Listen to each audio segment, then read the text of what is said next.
रिधिमा उन दोनों का मुंह बंद करते हुए बोली, पागल हो गई हो क्या दोनों, जो इतनी तेज चिल्ला रही हो?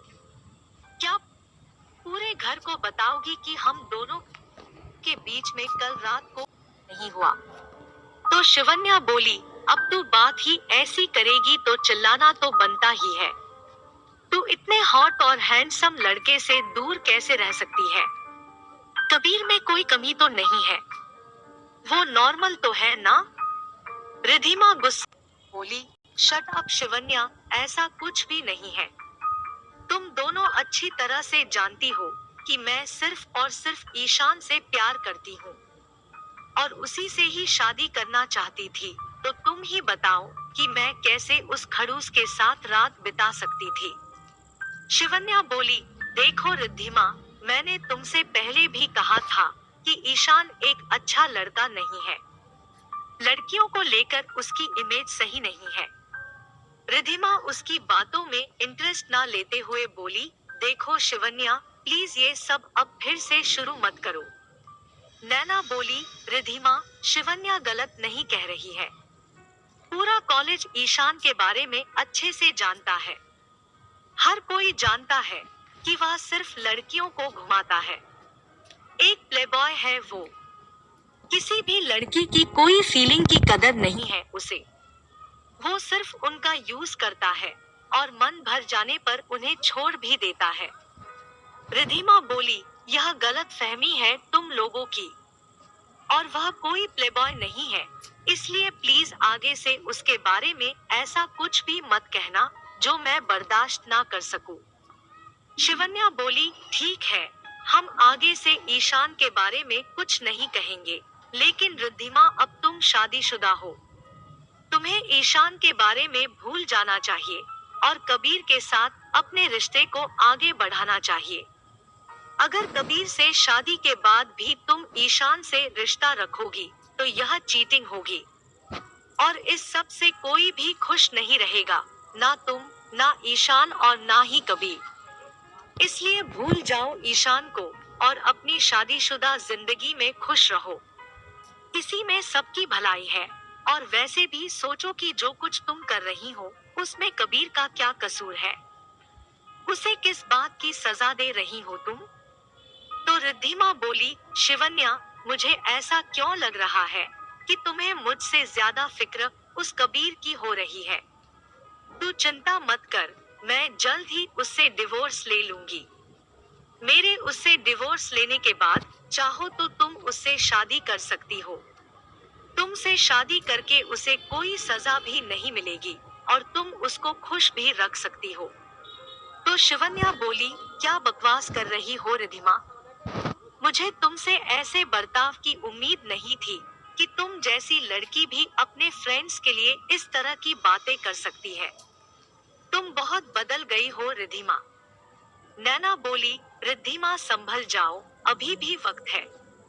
कहीं ऐसा ना हो कि तुम इतनी आगे बढ़ जाओ कि तुम्हें पछताने का मौका भी ना मिले। रिधिमा बोली, तुम दोनों मुझे डरा रही हो या तुम कबीर के लिए मुझसे लड़ना चाहती हो? उस कबीर को जिसे तुम दोनों अच्छी तरह से जानती भी नहीं, उसके लिए तुम बचपन की दोस्ती को भी भुला रही हो। शिवन्या बोली, रिद्धिमा, ना तो मैं तुमसे लड़ रही हूँ और ना ही अपनी दोस्ती को बुला रही हूँ, बल्कि उस दोस्ती की खातिर ही तुम्हें समझा रही हूँ। तुम्हें सच से रूबरू करा रही हूँ ताकि तुम्हें फ्यूचर में पछताना ना पड़े। नैना चिल्लाकर बोली, रिद्धिमा, शिवन्या, प्लीज तुम दोनों बस करो, लड़ना बंद करो। शिवन्या बोली, मैं इससे लड़ नहीं रही हूँ, बल्कि इसके खाली दिमाग में कुछ अच्छी बातें भरने कर रही हूँ, क्योंकि इसके दिमाग में तो वह घटिया इंसान ईशान बसा हुआ है। रिद्धिमा हैरानी से शिवन्या की तरफ देखती है, क्योंकि आज तक शिवन्या ने कभी उससे इस तरह से बात नहीं की थी। शिवन्या अपना बैग उठाकर जाने लगती है, तो नैना उसे रोककर बोली, रुक जाओ शिवन्या, कहाँ जा रही हो तुम? शिवन्या बोली, मैं अपने घर जा रही हूँ नैना, क्योंकि मैं जिस लड़की के सामने खड़ी हूँ ये वो है ही नहीं जो मेरी दोस्त थी। ये वह है ही नहीं जिसे मैं पिछले 10 सालों से जानती हूँ। ये तो कोई और है जिसे सही और गलत में फर्क करना ही नहीं आता, जिसकी आंखों पर झूठे प्यार की पट्टी बंधी है। शिवन्या यह कहकर वहां से चली जाती है और नैना भी उसे रोकने के लिए उसके पीछे पीछे जाती है। रिद्धिमा अपनी आंखों में आंसू भरकर वहीं खड़ी की खड़ी रह जाती है। रिद्धिमा अपने मन में बोली, I hate you mister Kabir Kapoor. नफरत करती हूँ मैं तुमसे, इतनी नफरत की जितनी मैंने कभी किसी से नहीं की होगी। तुमने मेरा सब कुछ मुझसे छीन लिया। इतना कुछ छीन कर भी तुम्हें चैन नहीं मिला था, जो आज तुमने मेरी दोस्त भी मुझसे छीन लिया, जो मुझे अपनी बहन से भी ज्यादा प्यार करती थी।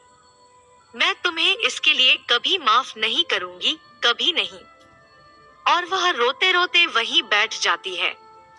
रात को रिद्धिमा कबीर को मैसेज कर देती है कि कल वह उसे लेने ना आए, क्योंकि वह कल सुबह कॉलेज जाएगी और फिर कॉलेज से ही घर खुद ब खुद आ जाएगी। अगले दिन रिद्धिमा सुबह जल्दी उठकर तैयार हो जाती है। वह आज अपने शादी से पहले के कपड़े ही पहनती है।